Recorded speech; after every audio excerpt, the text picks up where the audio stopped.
La historia a través de los pueblos siempre ha marcado un hito en la consecución de los hechos que han señalado el pasado y presente de las civilizaciones.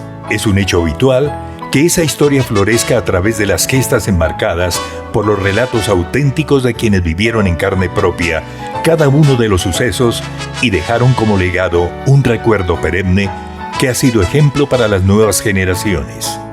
Siempre se busca reconocimiento a hombres y mujeres que marcaron con sus gestas la directriz para el desarrollo y gloria de esos conglomerados. Detrás de este relato musicalizado, en forma de himno marcial, se encuentra el maestro Wilson Quintero Quintana, un boyacense nacido en el Cocuy, una de las regiones más ricas a la vista de sus visitantes que alternan el turismo con una vista espectacular de la cadena de nevados que nos regala la naturaleza, únicos en Sudamérica. Wilson desde corta edad ha cultivado la creatividad musical. Director de bandas regionales, estudió armonía con énfasis en guitarra y trompeta, lo que le dio respaldo para que 2 de sus obras fueran llevadas al acetato. Ya como director orquestal y productor musical, ha tenido la oportunidad de impulsar a figuras de la canción con excelentes resultados en los ritmos de bambuco, balada, pasillo, cumbia, convirtiéndolo en un defensor de nuestro folclore y en un conocedor de la música foránea. El departamento de Boyacá reconoce su trayectoria como benefactor de la cultura en nuestro país al maestro Quintero, al escoger su composición de manera unánime como el nuevo himno al puente de Boyacá, como parte importante de la conmemoración de los 200 años del bicentenario de nuestro país.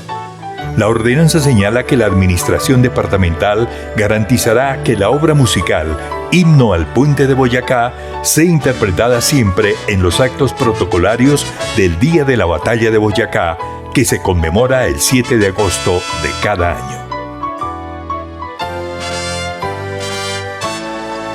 Cuando se habla del Puente de Boyacá, pues hablamos de la historia de nuestro país, porque allí se conjugó en forma definitiva la libertad de los criollos, de los españoles, sobre una hegemonía de más de 300 años después del descubrimiento de América.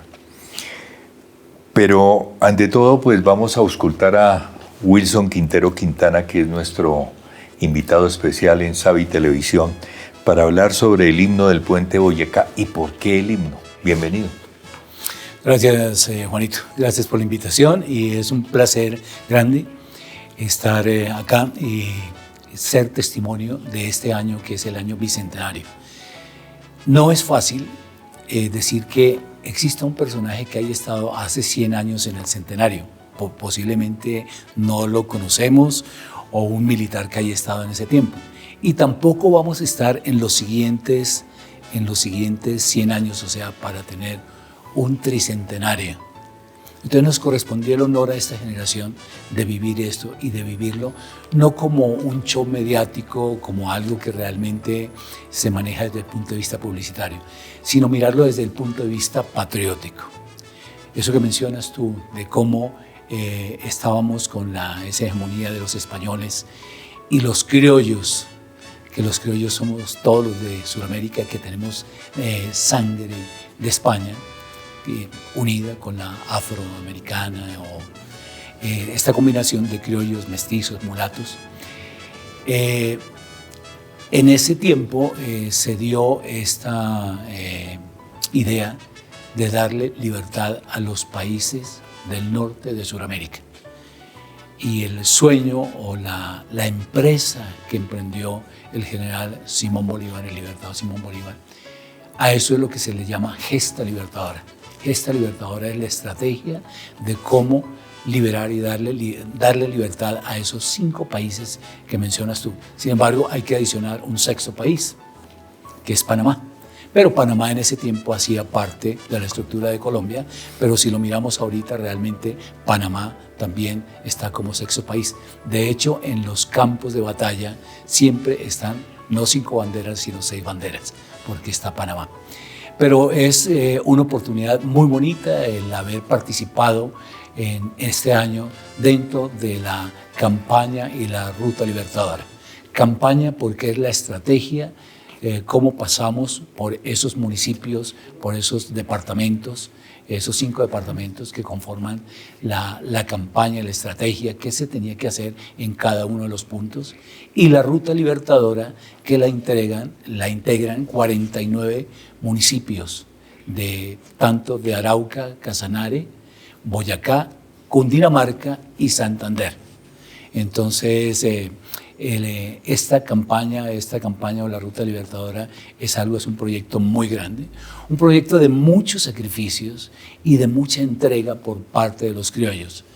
Las señoras que acompañaron al Ejército Libertador, que iban siempre en la retaguardia, pero eran, digamos, las enfermeras, eran las cocineras, eran las personas que le daban auxilio, que le daban vida al Ejército Libertador, que restauraron en los difíciles momentos. Ellas importaron mucho. Alguien se refería a ellas como las Juanas. Y esos 1.600 hombres que vienen desde Venezuela, que trae el general Simón Bolívar, y que en ese momento era el ejército bolivariano, ¿sí?, que le pide luego a Santander, como general número 1 en la Nueva Granada, que haga lo propio, y Santander también reúne 1.600 hombres, 600 de caballería, lo propio hace Bolívar. Entonces, ese primer ejército realmente, cuando se reúnen en Tame, el 12 de junio de 1819, es un ejército que está integrado por más o menos 3.200 hombres de infantería y 1.200 hombres de caballería. Realmente no teníamos artillería porque esa era nuestra debilidad. La artillería la tenía el ejército realista, los españoles. Pero en desigualdad de fuerzas, realmente este ejército fue tan valiente, caminó toda esa ruta partiendo desde un hato que se llama Cañafístola, el 20 de mayo de 1819 en Venezuela, y realmente fueron 83 días de ruta y de campaña libertadora. Algunos historiadores dicen que solamente son 77, porque comienzan no el 20 de mayo, sino el 23 de mayo, comienzan en Aldea de 70 y terminan el 7 de agosto. Sin embargo, nos devolvemos esto de Cañafístola, que es el 20 de mayo, 3 días más, uno del día de Venta Quemada después del 7 de agosto, que es el 8 de agosto en Venta Quemada, y luego 2 días, 9 y 10 de agosto, haciendo el paso por los municipios de Cundinamarca, 7 municipios de Cundinamarca, para finalmente llegar el 10 de agosto a Bogotá, a Santa Fe de Bogotá. El ejército glorioso, ese ejército que era el ejército granadino, el ejército de Simón Bolívar o el ejército bolivariano, en Tame se vuelve el ejército libertador.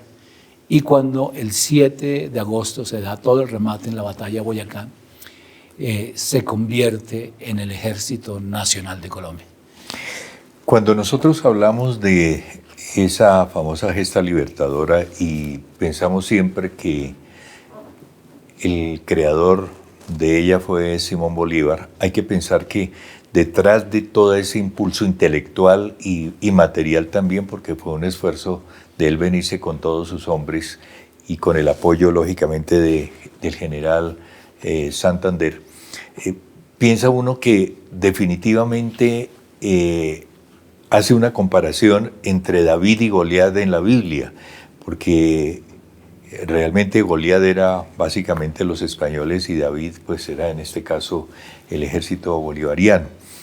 Y las batallas se presentan de la misma manera, de cómo el hombre se supera a través de la intelectualidad, a través también de las ganas de defender un territorio, como es el caso del territorio colombiano. Pero cuando nosotros hacemos un discurrir de toda esa gesta libertadora, pues necesariamente tenemos que pensar que esos hombres no tenían en lo más mínimo la misma calidad de vida que tenían los españoles. Hay que pensar que eran hambrientos, enfermos, que salieron 3.000 y pico de hombres y no llegaron todos en su totalidad a la gesta, a definir pues en sí la batalla libertadora. Sí, era una decisión muy difícil, pero aquí hay dentro de la historia, que en el momento debe ser bien contada, cuando el general Simón Bolívar y Francisco de Paula Santander se reúnen el 12 de junio en Tame, la ruta no estaba clara, porque incluso el general Bolívar tenía propuesta que la mejor ruta era irse por Chita, ¿sí? Por Chita y avanzar por ahí hasta llegar a Tunja, por ese lado. Pero Santander, que en ese momento solamente tenía 26 años, o sea, Juanito era un sardino, claro, como recién salido de una universidad. Bolívar en ese momento tenía 36 años, era 10 años mayor. Y Santander le expresa en ese día, cuando eligen la ruta libertadora, le dice: Vuestra Excelencia, yo creo que la ruta que usted propone por Chita es una ruta que nos va a llevar a refriegas, a reyertas, a escaramuzas continuas, porque es una ruta que está muy cuidada por los españoles. Allí nos vamos a enfrentar todo el tiempo, vamos a estar perdiendo hombres. Yo le propongo a usted que no vayamos por esa ruta. Entonces, cuando el general Bolívar le dice: ¿Cuál es su ruta? Le dice: es llegando a Paya y por Paya ascender a Pisba, a 4.200 metros, y luego de ahí llegamos a Socha, y de Socha llegamos al sitio que queremos, a Tunja, y finalmente vamos a interceptar al ejército de José María Barreiro. En ese momento, el general Simón Bolívar le expresa y le dice: mi ejército y mis generales en Venezuela no están de acuerdo. Porque ¿cómo se le ocurre a usted que gente en altimetría cero, que es el pie de Monte Llanero, se va a meter en una ruta y ascender a 4.200 metros? Nos vamos a morir todos. Entonces el general Santander en un momento le dice: sí, general, es posible que vamos a morir la mitad, pero la mitad vamos a llegar antes de tiempo y no vamos a estar en reyertas permanentes con los realistas, ¿no? Y de esa forma vamos a llegar. Bolívar, dentro de la grandeza que tiene, porque un buen hombre que sabe hacer una buena declaratoria es aquel que escucha bien. Entonces, dentro de la flexibilidad de Bolívar, él escucha a Santander, habla con sus generales y finalmente toman la ruta, la más difícil, la ruta menos pensada y por donde los españoles jamás se les ocurriría ir, que es la ruta del páramo de Pisba. Y es ahí donde se toma la decisión, y para darle confianza, este muchachito Santander, el general Santander, le dice al general Simón Bolívar, para darle confianza, yo me voy a ir no voy a estar en la retaguardia, me voy a ir en la vanguardia y le voy a abrir camino. Y es así como Santander llega el 27 de junio, llega a Paya, a las Termópilas de Paya, o el bastión de Libertad, y allí realmente había una cantidad de 150 realistas. Cuando vieron al ejército libertador que llegó, realmente no hubo una batalla, lo que hubo fue emprendieron la huida. Entonces, pero se considera como primera batalla ganada esa. La segunda es cuando pasa por Gámeza y Tópaga, y luego el 25 de julio cuando llegamos al Pantano de Vargas, que realmente allí sí se libra una batalla campal. Pero cuando llega el ejército libertador en el ascenso a Pisba, Juan, ¿sabes cuántas personas murieron? ¿Cuántos patriotas murieron en ese trayecto? 1.300 patriotas. O sea, el ejército quedó totalmente diezmado, quedó en la mitad. La mayoría, por no decir casi todos los caballos que venían del pie de Monte Llanero y de Venezuela, murieron todos. Entonces, los caballos que finalmente llegaron con los 14 lanceros al Pantano de Vargas, podríamos decir que son caballos también criollos. Y el ejército se restaura después de esa escabrosa subida por Pisba, llega a Socha, y es donde la nodriza de la libertad, donde se restaura el ejército, dada la bondad de todos los habitantes y de la comunidad, y realmente el ejército vuelve a vivir nuevamente. Se generan algunos decretos donde casi reclutan a todos los hombres mayores de edad, y se recluta y el ejército se recompone. Pero como mencionas, estábamos en desventaja. Llegar allí, después del Pantano de Vargas, y es que la batalla campal del Pantano de Vargas ya estaba perdida. Es cuando Bolívar invoca a la Virgencita de los Tiestecitos y de pronto decir, bueno, estamos perdidos, se encomienda, y Barreiro declara en ese momento: esta batalla, este triunfo no me lo quita nadie. En ese momento, José María Rondón Delgadillo, que es el líder de los 14 lanceros, con él se completan 15, porque no solamente son 14 lanceros, sino 15 con el líder. En ese momento dice: general, ¿cómo va a decir usted en el campo de batalla? ¿Cómo va a decir usted que la batalla la hemos perdido si yo y mis lanceros no hemos tenido oportunidad de pelear?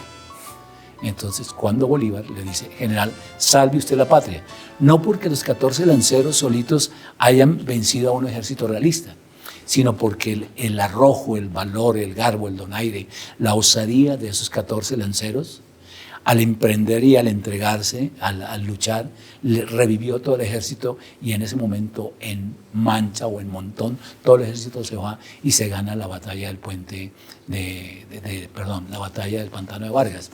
Entonces es ahí donde en el Pantano de Vargas se fortalece todo el ejército y estamos listos para llegar el 5 a Tunja y el 7 estar en el puente Boyacá.